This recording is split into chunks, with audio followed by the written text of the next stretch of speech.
teman-teman sortir lagi menjadi satu yang paling penting. Kalau teman-teman bingung mana yang paling penting, berarti sebenarnya nggak ada yang penting dalam 10 hal itu. Kayak gitu. Spontan dan tidak ya pasti ya. Kita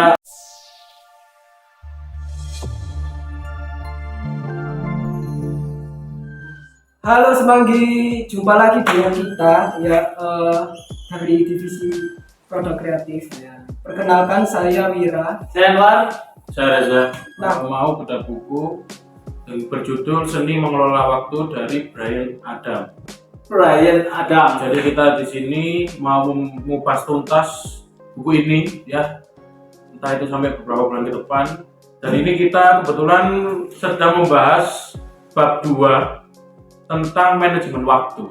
Jadi mungkin teman-teman di sini kan rata-rata kan emang mungkin pendengar kita ya kasarannya itu orang-orang yang memiliki manajemen waktu, karena kan kita dalam tanda kutip juga mempunyai kegiatan-kegiatan yang sekiranya itu sekunder. Maksudnya itu kayak ya kita lakukan sehari-hari dan lain-lain. Dan itu kan pada dasarnya kan kita harus memiliki manajemen waktu, karena mungkin dalam kebiasaan kita mungkin bekerja, beristirahat atau apa kan itu juga perlu di-manage waktunya. Nah, mungkin pembahasan awal seperti itu mungkin bisa dijelaskan lagi lebih tepatnya pada moderator kita pada siang, malam, pagi, sore ini dengan Mas Mira. Tadi sudah diprologkan sama Mas Reza ya mengenai seni mengelola waktu. Jadi bakal kita bahas beberapa poin, di mana yang pertama itu apa sih manajemen waktu itu, terus yang kedua itu adalah kenapa perlu mengelola waktu, dan juga yang ketiga itu syarat-syarat manajemen waktu. Jadi apa aja sih syarat-syarat untuk kita itu bisa memanajemen waktu. Nah, untuk yang poin pertama mengenai manajemen waktu tadi itu akan dijelaskan oleh Pak Anwar. Oke. Untuk yang pertama di sini pengertian ya, dari manajemen waktu itu apa sih gitu kan. Nah, setiap orang di dunia ini pasti punya waktu tentu. Nah, waktu dari setiap orang itu juga sama pastinya 24 jam sehari. Nah, tapi kenapa untuk hasil yang diperoleh atau apapun yang dikerjakan itu berbeda-beda. Dari situ kan kita bisa lihat ya, bahwasanya kita punya porsi waktu yang sama, tapi yang kita hasilkan ini berbeda-beda setiap hari. Kenapa? Karena manajemennya atau pengaturan waktunya setiap orang juga berbeda. Nah, untuk itulah jadi pentingnya manajemen waktu ya. Jadi ibarat uang, waktu sangatlah berharga. Karena nggak bisa terbalik gitu ya. Bedanya uang bisa Anda dapatkan kembali jika hilang, sedangkan waktu yang hilang sampai kapanpun tidak akan terulang. Nah, ini berarti waktu itu lebih berharga dari kalau kita sadari sampai sana, kita berpikir lebih dalam, sebenarnya waktu itu lebih berharga daripada uang. Nah, oleh karena itu, Anda tidak boleh menghabiskan waktu dengan sia-sia hingga akhirnya Anda menyesali ketika sudah menyia-nyiakan waktu. Anda harus pandai mengelola waktu agar hidup Anda menyenangkan. Perlunya menyenangkan diri ini juga pasti ada korelasinya dengan ya, mungkin di suatu saat kita ada sesuatu hal yang membuat kita sedih, membuat kita kecewa, sakit hati dan sebagainya. Tapi waktulah yang akan mengubah itu semua. Ini semua akan berlalu. Kalau kita berpikir seperti itu, ini semua akan berlalu. Ini kita nggak bisa ngapa-ngapain di dunia ini. Contoh, kalau misalkan kita lagi senang, lagi punya apapun yang kita inginkan dan kita lagi bahagia. Kalau kita ingat dengan satu kalimat ini semua akan berlalu. Kita nggak mungkin sombong. Ini akan menjaga etika kita, menjaga perilaku kita untuk tidak jumawa. Begitu juga dengan sebaliknya. Kalau kita lagi ada di kesulitan atau kesusahan di fase yang sangat sulit, misalkan, kalau kita ingat dengan kalimat itu tadi, ini semua akan berlalu. Ini akan membuat hati kita nggak mungkin selamanya kita juga seperti ini.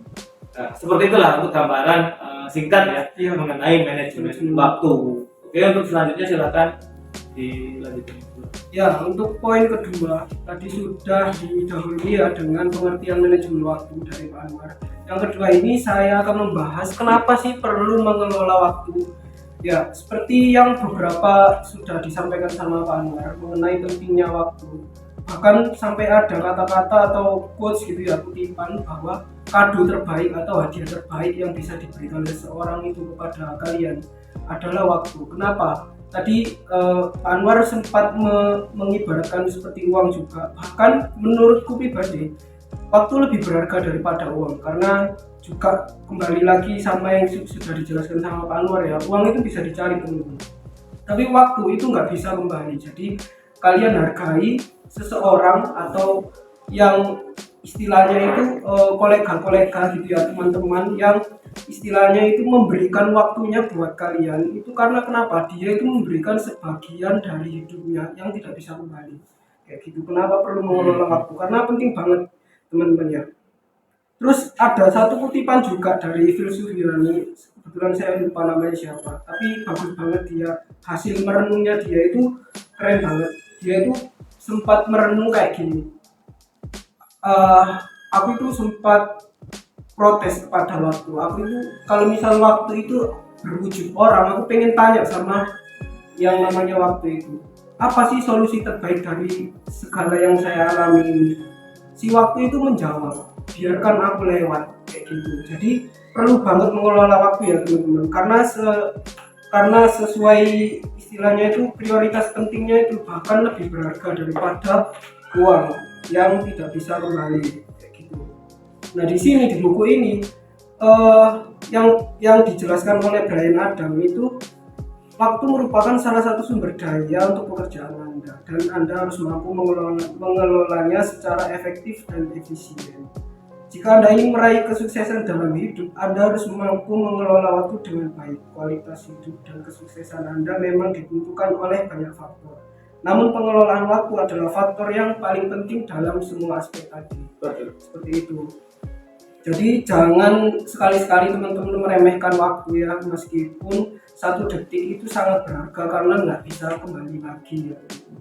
Jadi gimana caranya kita itu bisa memanfaatkan 24 jam tadi itu seefektif mungkin dan seefisien mungkin, tapi tetap menjaga keseimbangan, dalam artian jangan terlalu membuang-buang waktu kepada hal yang menurut teman-teman penting, karena nggak selalu yang menurut teman-teman penting itu benar-benar penting. Dalam artian kalau kita ngomong soal kepentingan, sebenarnya ada berbagai banyak gradasi gitu ya teman-teman. Pertama penting yang buat diri sendiri, yang kedua penting buat diri sendiri dan juga orang lain, terus yang ketiga itu penting bagi semua aspek dalam kehidupan alam semesta. Jadi nggak cuma kita, kalian, tapi juga ke lingkungan sekitar atau alam semesta kayak gitu. Jadi bisa jadi yang kita anggap penting itu justru nggak penting, karena sekali lagi ada satu kutipan juga mengenai prioritas kepentingan ya teman-teman, yaitu coba teman-teman list 10 hal yang menurut kalian penting. Kalian list aja 10 hal itu, terus teman-teman sortir lagi menjadi satu yang paling penting.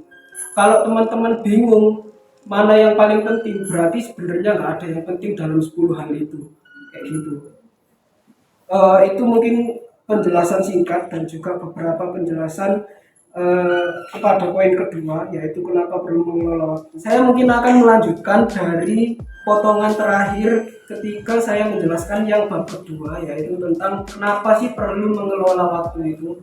Dan seperti yang sudah teman-teman saksikan di part sebelumnya, kali ini bagian yang ketiga ya teman-teman, bab yang ketiga, yaitu syarat-syarat manajemen waktu yang akan dijelaskan oleh Mas Reza. Dalam manajemen waktu itu sebenarnya juga memiliki beberapa hal yang perlu kita perhatikan, dan bisa dikatakan itu sebagai syarat biar nanti kita kayak manajemen waktu itu bisa pas dan juga bisa lebih efektif dan efisien ya. Syarat itu berarti wajib ya? Ya, syarat itu berarti wajib kita lakukan biar bisa konsis dengan apa yang kita mau kerjakan. Yaitu untuk mengelola waktu yang efektif, Anda harus memiliki gambaran yang jelas mengenai prinsip pemanfaatan waktu. Jadi di sini kita harus memiliki kayak sudah dijelaskan di part sebelumnya kan ada 10 list itu tadi kan, terus yang kita ambil itu misalkan cuma 1 atau sekian itu. Nah, itu bisa dikatakan itu sebagai prinsip pemanfaatan karena kita memiliki priority dan prioritas yang mau kita gunakan agar nanti pemanfaat waktunya bisa lebih efisien. Jadi kita tahu bagaimana kita mengatur waktu kita. Kita menyisihkan waktu untuk mungkin lebih di skupkan, misalkan contoh dari 10 itu kan mungkin yang paling penting itu dikerucutkan itu yang beberapa yang penting kan kayak bekerja, family time dan juga mungkin waktu istirahat, meditasi, healing dan ya begitulah ya. Nah itu kita harus memiliki 3 faktor itu. Di luar itu mungkin itu hanya tambahan ataupun selingan yang bisa dikatakan itu cuma imbuhan aja biar kita memiliki perbedaan antar waktu. Jadi terkadang kita kalau melakukan hal yang monoton itu kan kesannya membosankan dan gitu-gitu saja kan. Dan dengan umur kita yang cukup memerlukan explore, jadi setidaknya kita jangan sampai monoton melakukan hal-hal yang sama seperti yang lalu-lalu. Mungkin kita perlu explore lagi. Nah, ini kalau menurut saya lebih ke balance sih. Work life balance. Betul. Jadi mungkin di satu hari ada 24 jam, kita bagi 3. Yang pertama bekerja, 8 jam bekerja, yang 8 jam kedua family time tadi sudah disebutkan, dan yang terakhir istirahat. Nah, ini kalau ketiga ini nggak balance, pasti akan mempengaruhi diri seseorang, entah dalam metabolisme kesehatan atau pikiran dan sebagainya. Ini harus balance sih. Kalau menurut saya seperti itu menanggapi dari yang disampaikan oleh Mas Indra. Dan hal itu juga memiliki kayak tantangan sebenarnya. Kita harus membedakan mana yang mendesak, yang kayak sekiranya urgent ataupun penting, ataupun yang biasa aja, maupun yang bisa kita lakukan itu di lain waktu. Nah itu juga salah satu syaratnya juga agar kita bisa lebih selektif perihal memilih dan urgensi dan mengatur waktunya itu seperti apa. Betul gitu. Dan juga kita harus memiliki rumusan makna dari manajemen waktu itu juga, karena pada dasarnya kita manajemen waktu itu untuk memudahkan kita melakukan hal sehari-hari ini. Nah kalau misalkan kita nggak bisa memaknai hal itu juga bisa berdampak pada kenyamanan dalam melakukan manajemen waktu itu. Contoh kasarnya seperti kayak misalkan kita bekerja dalam waktu sehari 8 jam. Nah kalau misalkan kita dalam 8 jam itu kita melakukan overtime, itu bisa berdampak pada misalkan contoh waktu istirahat maupun bahkan waktu yang lain di lain waktu katanya gitu. Kalau misalkan ini dalam case kita manage waktunya itu 3 poin yang utama tadi. Nah itu. Nah misalkan itu dilakukan dalam waktu beberapa hari maupun beberapa waktu itu it's okay lah. Tapi kalau misalkan itu setiap hari mungkin itu bisa evaluasi pada diri sendiri dan juga pada manajemen waktunya yang kurang. Ya seperti itu. Nah itu kan mungkin manajemen waktu juga bisa berhubungan dengan faktor internal dan juga eksternal. Kita bisa merubah manajemen waktu kita itu juga termasuk syarat sih. Jadi kita harus mengkondisikan kira-kira kita memerlukan spare waktu berapa yang kita perlukan kalau misalkan ada gangguan dari faktor eksternal maupun internal. Contoh kasarannya kayak misalkan kita mengerjakan sesuatu itu dalam waktu 1 jam itu harus selesai. Nah dalam tanda kutip kita juga pernah merasakan misalkan dalam waktu 1 jam itu kita kayak mungkin ada panggilan rapat atau apa sebenarnya kayak gitu. Nah itu kita harus benar-benar bisa mengatur manajemen waktu itu. Dan mungkin contoh kasusnya lebih mudah lagi, mungkin bisa lebih relate ke teman-teman, itu kayak misalkan tiba-tiba ada permintaan untuk kayak lembur atau apa kayak gitu kan. Nah itu kita juga harus memanage-nya itu bagaimana, karena terkadang ada yang lingkungan pekerjaannya itu diharuskan kita itu harus lembur, dalam tanda kutip bisa dikatakan seperti loyalitas. Nah itu bisa kita atur sebenarnya, itu tergantung pola pekerja kita itu seperti apa. Kalau misalkan kita nggak ada pola nih, nggak ada dalam tanda kutip to do list, itu bisa berdampak pada hal tersebut. Jadi setidaknya syarat-syaratnya itu ada beberapa poin yang tadi saya jelaskan. Yang pertama itu seperti bagaimana mengelola waktu, dan juga bagaimana kita membedakan urgensinya, dan juga bagaimana kita memahami makna dari manajemen waktu itu. Mungkin syarat-syaratnya kurang lebih seperti itu yang bisa mungkin kita kolek dan mungkin saya jelaskan. Mungkin dari teman-teman ada tanggapan maupun bagaimana?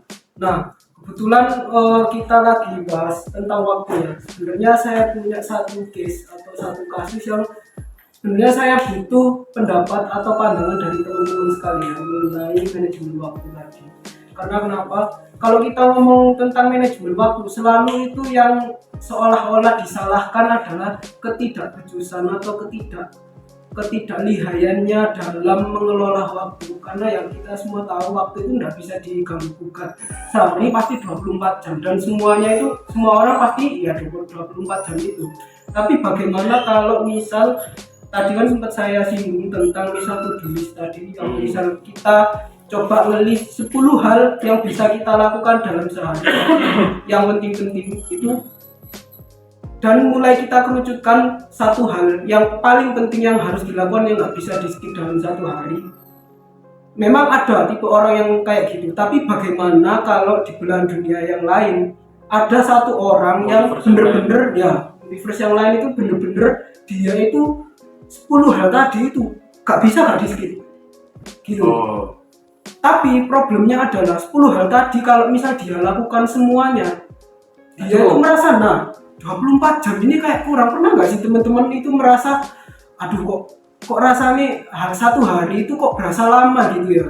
Karena mungkin saking sibuknya atau saking teman-teman itu mengorbankan salah satu aspek tadi, karena work life balance kan ada 3 tadi, kerja, hiburan lah, terus yang ketiga itu istirahat, sehingga mengorbankan salah satu, entah itu jadi 2 aspek aja, kerja sama tidur aja barangkali kayak gitu, atau kerja bahkan terus hiburan aja nggak tidur bahkan dia, kan ada juga tuh orang yang kayak gitu. Nah kita itu selalu dalam artian menyalahkan ketidakbejusannya seseorang itu buat mengatur waktu, padahal sebenarnya 10 hal yang sudah dia list tadi itu bener-bener penting semuanya, nggak ada skala prioritasnya dalam artian gitu. Itu pandangan teman-teman sekalian gimana kalau kayak gitu?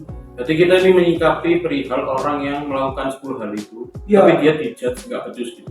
Iya, karena merasa kita sebagai orang yang tidak mengalami ya. Kan misal kita melihat, ambil contoh lah, misal kayak artis gitu, Justin Bieber atau siapa. Justin Timberlake. 24 jam itu kan kayak dia itu sangat kurang banget.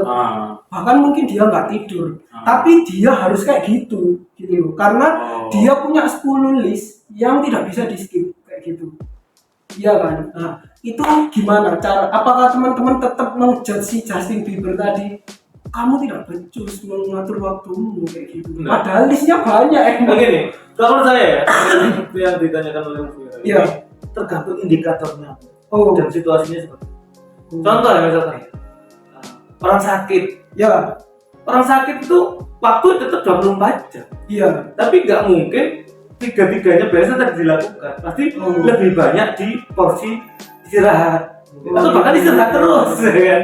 Atau bahkan seperti itu. Nah, jadi indikatornya apa dulu nih? Kalau memang pastinya orang punya indikator masing-masing. Contoh yang tadi disebutkan adalah Justin Bieber yang punya indikator seperti itu, sehingga kalau menurut pandangan kita yang punya indikator berbeda, wah kamu nggak cocok nih, ya kan gitu. Kamu nggak cocok, dalam artian nggak bisa manage waktumu karena indikatornya berbeda.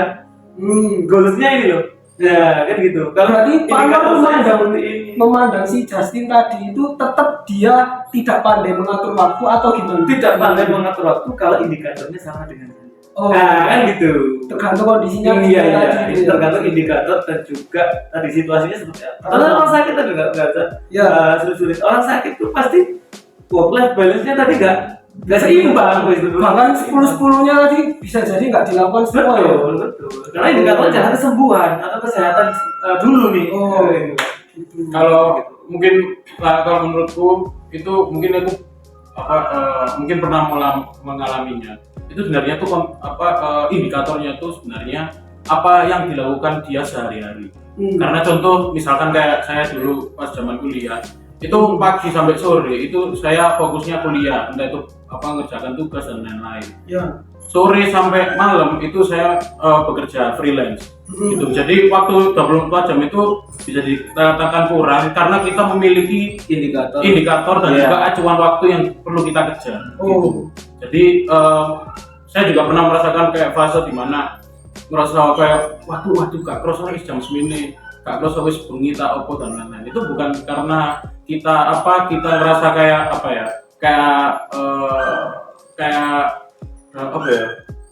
mungkin bisa disebut kayak kita bingung kenapa kok waktu itu berlalu sangat cepat dan lain-lain. Itu sebenarnya itu karena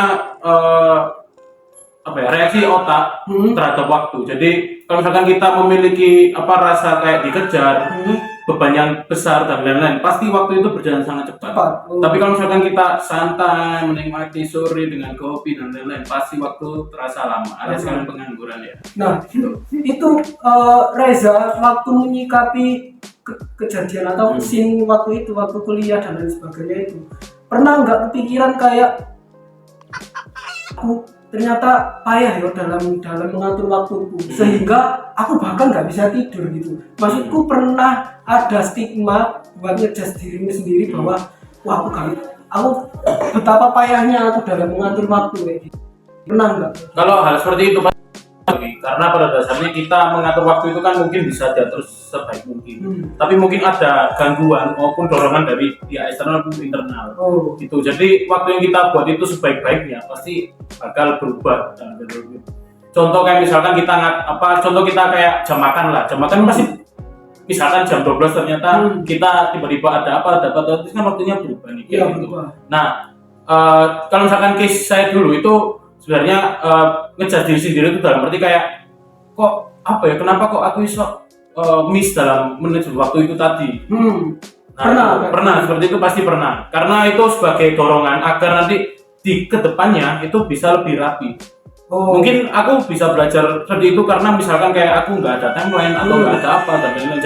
Jadi pengaplikasian yang dulu dalam tanda kutip itu merugikan aku itu bisa saya perbaiki agar kedepannya tidak seperti itu. Dan poin utama yang saya misalkan manajemen waktuku buruk nih, ya nggak masalah, tapi yang penting tidak merugikan dan juga meresahkan orang lain.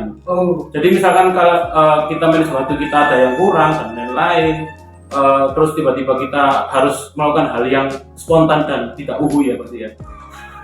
Kita mengatur waktu dan lain-lain, kita setidaknya jangan merugikan orang lain agar kita juga bisa belajar dan punya kesadaran diri ternyata manajemen waktu itu seperti itu. Karena terkadang orang itu harus berubah, harus diiringi dengan hal contoh gitu. Kalau misalkan Anda terjadi di Anda, pasti Anda akan merasakan sebuah perubahan. Kalau misalkan teman-teman diingatkan atur waktumu dan lain-lain, tapi lah nggak ada musibah, itu pasti nggak akan. Learn by experience. Karena pada Gen Z pada sekarang rata-rata kalau mau berubah itu harus merasakan dampaknya dulu baru berubah. Harus dialami dulu. Nice, Berarti secara nggak langsung kesimpulannya sebenarnya kamu pun juga nggak ada solusi ya waktu itu. Maksudku gini, pada akhirnya kamu narik kesimpulan ya siapa mana yang cina aku dua ini deh. Ya, tapi nggak bisa dihindari gitu loh. Kewajibanmu tadi kan nggak bisa dihindari. Tapi kita harus tahu kalau misalkan hal itu juga bisa berubah dan bisa berpengaruh untuk kita ke depannya. Jadi contoh kemarin yang buruk itu jangan sampai diaplikasikan ke depannya. Agar kita memiliki upgrade diri. Nah, gitu sekian pembahasan mengenai manajemen waktu berdasarkan buku Seni Mengelola Waktu by Bryan Adams. Bryan Adams. Sekian ya. Mungkin ada tambahan lagi. Cukup ya. Okay. Nah, sampai jumpa di sesi bedah buku bulan depan. Saya Wira. Saya Reza. Dan selamat jumpa.